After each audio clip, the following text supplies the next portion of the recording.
नमस्ते दीदी भैया, देखिए हमारे यूट्यूब चैनल पर जा रहा है बेटी विवाह गीत। आप लोग देखिएगा, लाइक शेयर सब्सक्राइब करिएगा, फूल आज के साथ सपोर्ट करिएगा और ज़रूर आप लोग देखिएगा, एक बार खोल कर देखिएगा, तब समझ में आएगा। पूरा देखेंगे तब समझ में आएगा, नहीं तो समझ में नहीं आएगा। और आगे बढ़ाइएगा और कमेंट में बताइएगा ये गीत आप लोग का कैसा लगा। बेटी विवाह गीत है और पुराना भी गीत है।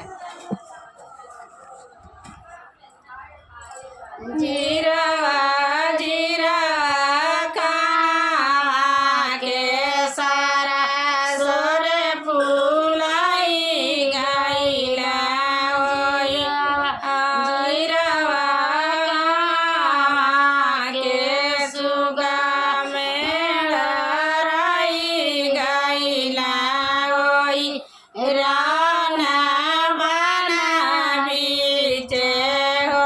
जीरावा जीरावा कावा के सारा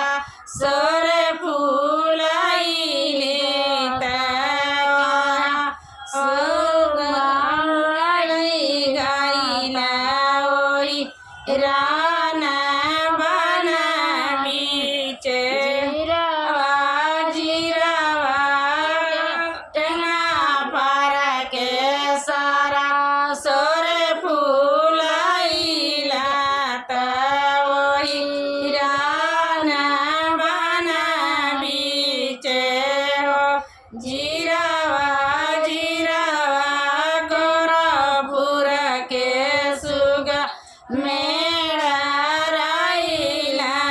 तोई राना बना बीचे हो जीरावा जीरावा गोरखपुर के सुगा मेरा राइला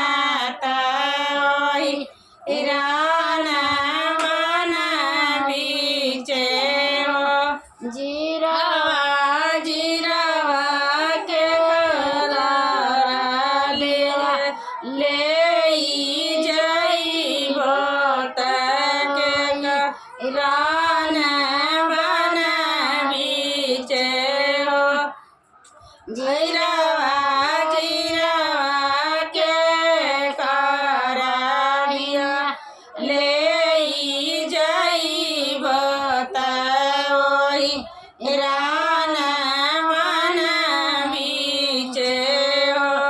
जीरावा जीरावा सराउ के बाइनिया ले जाइबो तोई राना बना बीचे हो जीरावा जीरावा ससुर के दियावा ले जाइबो तोई राना